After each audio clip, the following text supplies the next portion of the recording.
Hello friends, welcome back to my channel SRK drama explain. Friends, ये video मैं लोगों के एंटरटेनमेंट के लिए बनाती हूँ, so please watch full, share, subscribe and like this video.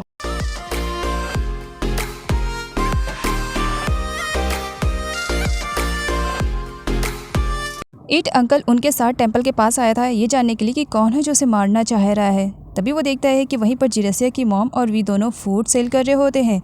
तो वहीं पर ईट भी वी के पास जाता है। वी ईट को पहचान जाता है कि वो उसकी सिस्टर का बॉस है। यहाँ पर वी बड़े ही प्यार से ईट से पूछता है कि क्या वो उसके फूड को ट्राई करना चाहेगा। ईट कहता है ऑफ कोर्स, ये भी कोई पूछने की बात है। ईट वी से कहता है कि वो अंकल उन और उसके लिए फूड तैयार करे। तो वहीं पर जिरसिया की मॉम वी से कहती है कि वी जितनी जल्दी हो सके इन लोगों को फूड दो, क्योंकि ये लोग जितनी जल्दी यहाँ से चले जाएंगे हमारे लिए बेटर रहेगा। वी बड़े ही प्यार से फूड बनाता है एंड देन उसके बाद वो ईट और अंकल उनको देता है। ईट पैसे देता है, जिस पर वी कहता है कि चेंज नहीं है। ईट कहता है पूरे रख लो और साइड में ही बैठ करके फूड को एंजॉय करने लगता है। उन दोनों को इस तरीके से देख करके वी से भी रहा नहीं जाता है और वो ईट के पास जाता है और उससे परमिशन मांगता है कि क्या वो उसे ब्रदर बुला सकता है। तो वहीं पर जिरसिया की मॉम वी पर गुस्सा करने लगती है। उसे ब्रदर बुलाने की कोई ज़रूरत नहीं है और वैसे भी हमारा टाइम चेंज हो रहा है, हमें यहाँ से जाना चाहिए, इसी में हमारी भलाई रहेगी, ये लोग तो जाने से नहीं रहे। और ये कहकर ज़बरदस्ती वी को वहाँ से लेकर के चली जाती है, जबकि ईट उन्हें मनाने की कोशिश कर रहा था। मैं जानता हूँ आप मुझसे नफ़रत करती हैं क्योंकि मैं उस कंपनी से बिलोंग करता हूँ जिससे आप बहुत ज़्यादा नफ़रत करती हैं। तब जिरसिया की मॉम कहती है पास्ट को दोबारा से रिक्रिएट मत करो और यहाँ से चले जाओ। तुम कहाँ से जाने वाले हो, मैं ही चली जाती हूँ, कहकर वहाँ से चली जाती हैं। ईट और अंकल उनमें बातें चल रही होती है, तभी वो मोंग को देख लेते हैं, बट श्योरिटी नहीं हो पाती है कि वो मोंग है या कोई और है। और ये श्योरिटी करने के लिए वो जब उसे देखने के लिए जाते हैं तब वहाँ पर मोंग नहीं मिलता है, क्योंकि मोंग को ईट के दुश्मन जिसका नाम योंग है वो बचा लेता है। योंग जो कि ईट से बहुत ज़्यादा नफरत करता है और साथ ही ईट की प्लेस से उसे बहुत ज़्यादा प्यार भी है। वो ईट की प्लेस पर जाना चाहता था, उसी रेपुटेशन को पाना चाहता था जो कि ईट के पास है, और इसी वजह से उसने अपनी गैंग में मोंग को भी इन्वॉल्व किया था और मोंग ने भी उनसे हाथ मिला लिया था, ये सोचते हुए कि दुश्मन का दुश्मन दोस्त होता है। इन लोगों की हेल्प से मैं ईट की प्लेस ले लूँगा। ईट की प्लेस के लालच में सारे दुश्मन एक दूसरे से हाथ मिलाए जा रहे होते हैं। जिरसिया अपना काम फिनिश करके अमाउंट जोड़ रही थी कि वी की स्टडी में कितने जाएंगे, खर्चे में कितने जाएंगे, टोटल अमाउंट कितना बचेगा कितना नहीं। तभी वहाँ पर ईट आ जाता है। जिरसिया अपने काम में लगी हुई थी। ईट उससे कहता है वैसे क्या मैं तुम्हारा टेस्ट ले सकता हूँ, देखो ज़रा तुम्हारा मैथ कितना अच्छा है। ईट जिरसिया को बहुत बड़े बड़े नंबर देता है और उसे ऐड करने के लिए कहता है। जिरसिया फटाफट अपने ही माइंड से ऐड कर ले रही थी। अब यहाँ पर ईट कहता है वैसे तुम्हारी मेमोरी बहुत ज़्यादा शार्प है। अब बार बार ऐड करने के बाद जिरसिया को रियलाइज़ होता है वैसे मैं आंसर जो बता रही हूँ तुम्हें कैसे मालूम कि ये राइट है ये रॉन्ग है। ईट कहता है अब इतना दिमाग लगाने की ज़रूरत नहीं है, चलो यहाँ से, और ज़बरदस्ती जिरसिया को अंकल उनके साथ यॉक के पास लेकर आ जाते हैं। अंकल उन बस यॉक को ही देखे जा रहे होते हैं जब यॉक स्टेज पे एक ब्यूटीफुल सा सॉन्ग प्ले कर रही होती है। जिरसिया पहले तो कुछ टाइम तक नोटिस करती है एंड देन ईट से पूछती भी है क्या अंकल उन पहले भी यॉक से मिल चुके हैं। ऐसा लग रहा है कि मानो वो दोनों पहले से मिल चुके हैं, जिस पर ईट बताता है कि वो दोनों पहले से मिल चुके हैं। वो दोनों लवर्स थे लेकिन किसी प्रॉब्लम की वजह से उन दोनों में थोड़ा सा मिसअंडरस्टैंडिंग हो गई है। जिरसिया ईट से कहती है मेरे पास आइडिया है उन दोनों को मिलाने के लिए, जिस पर ईट कहता है आइडिया बताओ। जिरसिया बताने लगती है। ईट कहता है इतनी दूर से तो मुझे बिल्कुल भी सुनाई नहीं देगा, इतनी ज़्यादा वॉइस है, एक काम करो क्लोज आकर के बताओ। जिरसिया उसके क्लोज आकर के उसे आइडिया बताती है और यहाँ पर ईट और जिरसिया दोनों की नज़रें आपस में टकराती है और कुछ टाइम के लिए तो बस दोनों एक दूसरे को ही देखे जा रहे होते हैं। और अपोजिट में अंकल उनकी भी कंडीशन कुछ ऐसी थी, वो भी योग को बस सिंगिंग करते हुए बड़े प्यार से देख रहे थे और इसी के साथ वो अपना पास्ट याद करते हैं कि पास्ट में वो दोनों कितने ज़्यादा खुश रहा करते थे, लेकिन एक गलती की वजह से सब कुछ बिखर सा गया। यहाँ पर ईट के कहने पर एक सर्वेंट अंकल ओन को फ्लावर्स ला कर देता है। ईट और जिरसिया दोनों ही इशारा करते हैं कि उस फ्लावर को अंकल उन ले जा कर के यॉक को दें और अंकल उन ऐसा ही करते हैं। यॉक इस सीन को देख करके अपना पास्ट का फ्लैशबैक याद करती है कि किस तरीके से अंकल यॉक ने फर्स्ट टाइम उसे प्रपोज किया था। यॉक फ्लावर को एक्सेप्ट कर लेती है। सारे लोग बैठ करके यॉक का ब्यूटीफुल वाला सॉन्ग एंजॉय कर रहे होते हैं। अब सब लोग जब घर जाने वाले थे तब ईट यॉक से पूछता है कि उसने जो सॉन्ग को प्ले किया था किसके लिए किया था, जिस पर योग का कहना था वहाँ पर जो भी VIP पर्सन आते हैं उनकी डिमांड पर वो गाना गाती है। जिस पर ईट कहता है और अंकल उन, क्या वो भी तुम्हारी नज़रों में वीआईपी हैं? जिस पर योग अपना मुंह बना लेती है। ईट योग से कहता है कि वो अंकल उनको वापस से एक्सेप्ट करे, क्योंकि ईट की ही गलती की वजह से आज उन दोनों के बीच में इतना बड़ा मिसअंडरस्टैंडिंग हो गया है कि दोनों एक दूसरे से इतने दूर हो गए हैं पास रह कर भी।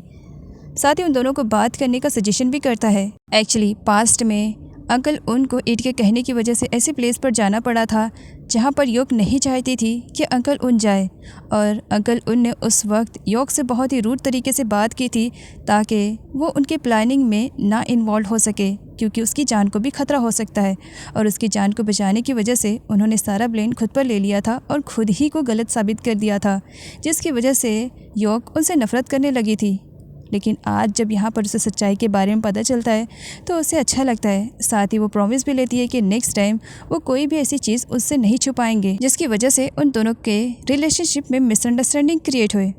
अंकल उन देख करके खुश होते हैं कि उनका पहला दिया हुआ फ्लावर्स आज भी योग ने संभाल कर रखा हुआ है, और साथ ही जो अभी फ्लावर्स उन्होंने दिए थे उनमें से एक फ्लावर्स योग ने अपने बुक में संभाल कर रखा था। अंकल उन प्रॉमिस करते हैं कि वो दोबारा कभी भी ऐसी कोई गलती नहीं करेंगे जिसकी वजह से उन्हें अपने प्यार से इतना दूर रहना पड़े। इधर ईट भी जीरसिया को ड्रॉप करने के लिए आया था। जीरसिया काफ़ी जल्दी में थी, तो वहीं पर ईट कहता है आज का मून फुल मून है ना, देखो कितना ज़्यादा प्यारा लग रहा है। इस पर जीरसिया भी देखने लगती है, हाँ बड़ा प्यारा लग रहा है, लेकिन रियलाइज़ होता है ओह शिट मैं तो लेट हो रही हूँ। जीरसिया ईट से कहती है मून बड़ा प्यारा लग रहा है, तुम्हें ये दिखाई दे रहा है, मैं लेट हो रही हूँ तुम्हें ये नहीं दिखाई दे रहा है, जल्दी करो। ईट उसे टाइटली पकड़ लेता है और उसे कहता है आज फुल मून नाइट है, वैसे तुम्हारी कल की प्लानिंग क्या है, क्या कल किसी पार्टी में चले? जीरसिया मना कर देती है। जीरसिया देर रात के घर पहुंचती है, जिसकी वजह से ग्रैनी शुरू हो जाती है। एंड यहाँ पर ग्रैनी का कहना था कि जो लड़कियाँ घर देर रात से आती हैं वो जल्दी प्रेग्नेंट हो जाती हैं। वी जो कि छोटा है बट इतना भी छोटा नहीं कि सही और गलत में उसे फ़र्क ना पता चले। उसे बुरा लगता है कि ग्रैनी जीरसिया यानी उसके सिस्टर के लिए इस तरीके के वर्ड यूज़ कर रही है। जीरसिया की तरफ से वी अपनी ग्रैनी से ही लड़ पड़ता है, सब कुछ डैड की वजह से हो रहा है। अगर डैड ने अपनी जान खुद से नहीं ली होती है तो शायद हमें ये दिन देखना नहीं पड़ता। मेरे डैड बहुत ही ज़्यादा कमज़ोर थे जो कर्ज की वजह से खुद की जान ले बैठे। ग्रैनी वी की बातों से काफ़ी हर्ट होती है एंड यहाँ पर वो वी को थप्पड़ भी जड़ देती है, जिसकी वजह से वी अपसेट होकर के रूम में चला जाता है। तो पीछे से जीरसिया भी उसे मनाने के लिए जाती है। जीरसिया वी को समझाती है कि पास्ट जो कुछ भी रहा उसे भुला करके प्रेजेंट में जीना सीखो। वी रोते हुए जीरसिया से कहता है कि ग्रैनी जिस तरीके से उसके साथ ट्रीट करती है उसे बिल्कुल भी अच्छा नहीं लगता है, क्योंकि कुछ भी हो जाए जीरसिया रहेगी तो उसकी सिस्टर ही है ना। जीरसिया वी को समझाती है कि इस तरीके से बड़ों से ज़बान नहीं लड़ाते हैं, और साथ ही वी को समझाते हुए कहती है कि मॉर्निंग में जा करके वो ग्रैनी से अपने बिहेवियर के लिए सॉरी भी कहेगा। ईट अपने फैक्ट्री के रिलेटेड कुछ डॉक्यूमेंट्स पर अपने डैड की साइन करवाने के लिए आता है, तो वहीं पर डैड साइन नहीं करते क्योंकि वो चाहते थे कि ईट उनका बिजनेस हैंडल करे।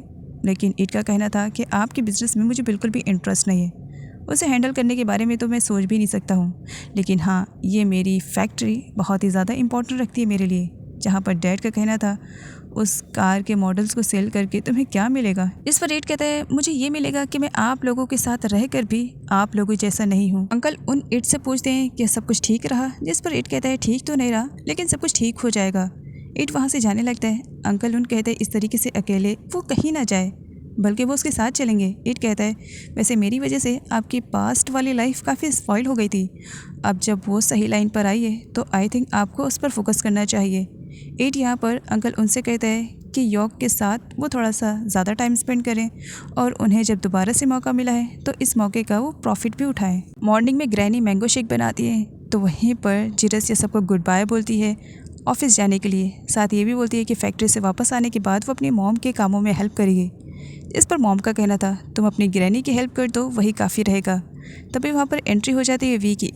अब जबकि जीरसिया ने वी को समझाया था तो इसी वजह से जीरसिया के समझाने पर वी अपनी ग्रैनी से अपने नाइट वाले बिहेवियर के लिए सॉरी बोलता है। एंड यहाँ पर ग्रैनी कहती है मुझे मालूम है तुम मेरे बेटे हो ना, तो तुम्हारे अंदर सेम वही सारी बातें हैं जो कि मेरे बेटे के अंदर थी। अच्छा आ जाओ, मैंने तुम्हारे लिए मैंगो जूस बनाया है, इसे टेस्ट करो एंड बताओ कैसा है।